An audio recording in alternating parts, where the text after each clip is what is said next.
I get Edward. Edward, good morning. Welcome in. Thank you for calling. Hey, you're welcome, Dave. I'm absolutely serious about this. I'm not playing games. Mm-hmm. You know how every player has a number of uniforms with their names on the back, and when new players come, they stitch new names above whatever number he's going to be. I want whoever does that stitching to take one of Sabonis' uniforms and move the S one spot to the left and insert an N. That's all you'd have to do. You could change the A to a U, but you don't even have to. And he takes the floor, assuming he's not in the All-Star game, which I think is a good assumption. He takes the floor for the center jump wearing a uniform that says Sabonis.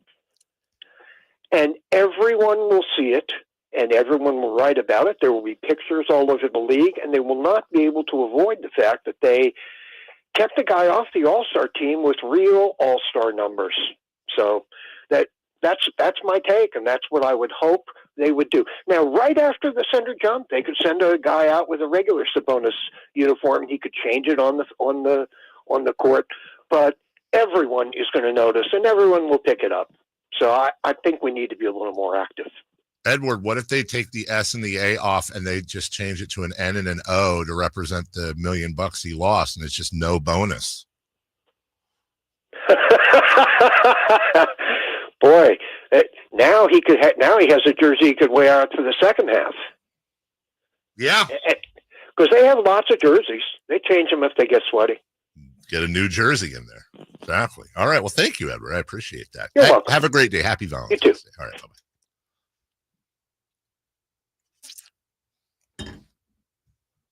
Bye-bye. 1-800-920-1140. No bonus. No bonus. Snub bonus.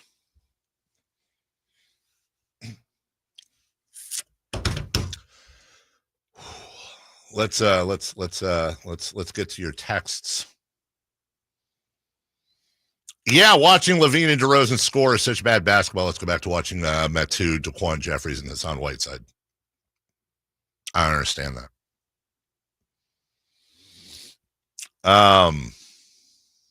From the 916. The thing people also don't want to hear is these guys still have to mesh together. And that's going to take time. And then you have to figure out afterwards, will this work? And we will have 5 games left of the season when that happens. That's the thing. This is stuff that would be nice to figure out in training camp. And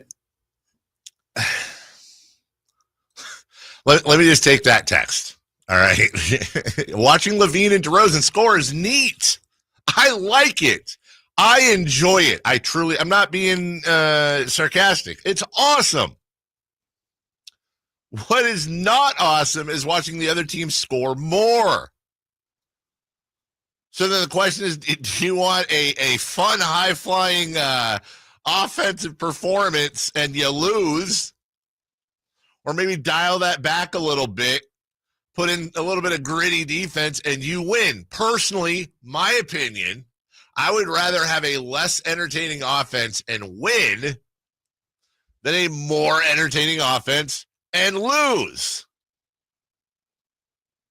From the 916.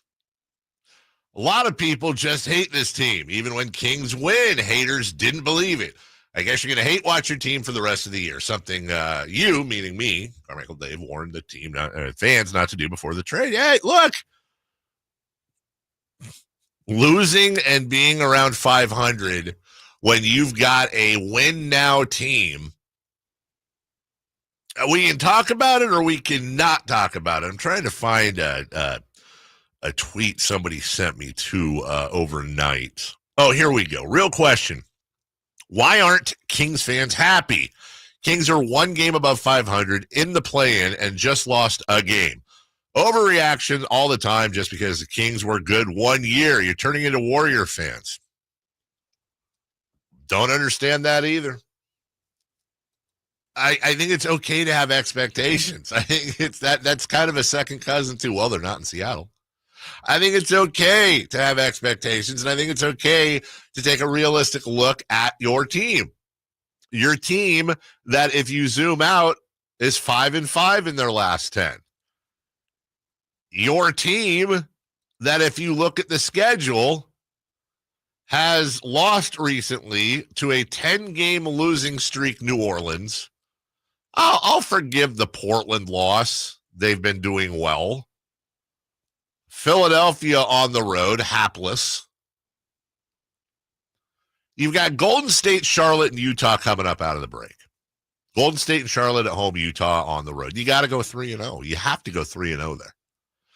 Because once March starts, ladies and gentlemen, the get-right part of the schedule goes away. At Houston, at Dallas, at Denver, the return of De'Aaron Fox and San Antonio. At Clippers, Knicks, at Warriors, at Suns, home Memphis,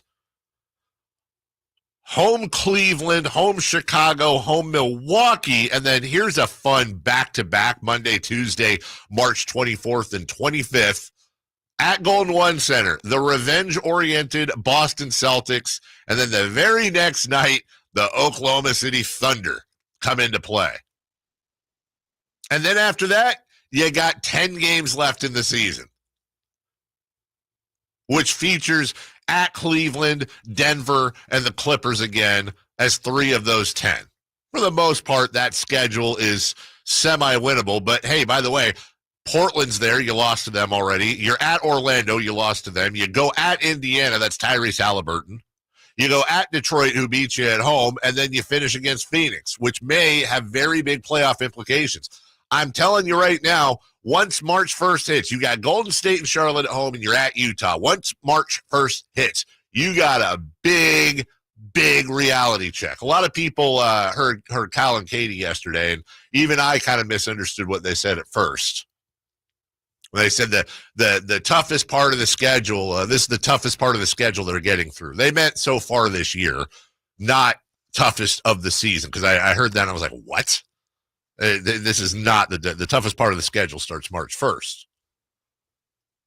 So, yeah, you're looking at a win-now team with 4 vets in the starting lineup, 1 aging vet, another guy with a $50 million immovable contract that you just acquired that cannot play defense. And, oh, by the way, we can even get into this later if you really want me to be negative. Where's your trade value? Well, we should move some of these guys. Okay. What are you getting for DeMar DeRozan? You probably get, there's value there, don't get me wrong, but what are you getting? Keegan Murray? Kings fans, some of them, love him, but really what's his value? Obviously, you're going to get a nice haul if you traded Domantas Sabonis. Zach LaVine's almost immovable, and Malik Monk ain't bringing an all-star. There's not even a ton of trade value on this team if you realistically look at them. They're a middle-aged-ish team with not a lot of tradable parts unless you're going full rebuild, and they're in a win-now situation, and they're a game or two, they're a game above 500 almost 2/3 of the way through the season. And they got to make some adjustments. That's just the reality. That's what we got the rest of the season. And then we're all going to freak out at the end of the year if they're a play-in one and done, or they even miss it outright. That's where we're at. And it's much like the Fox thing. I think it's very important to be honest with ourselves and take stock and hold these guys accountable if that happens. Because if that happens, and it almost certainly will, one of 2 things is going to happen here. Either Monty McNair and his front office got to go because they don't know how to put a team together, or there needs to be some major restructuring if this is the case and the voices in the room because Monty McNair and friends are being influenced into making different decisions that they would want to make. We got to be honest. It's not a popular take. It's not one people want to tune in and hear. I understand that. But all I ask is find the lie. Just find the lie there. Challenge me on it. Push back. 3 for Madness coming up next.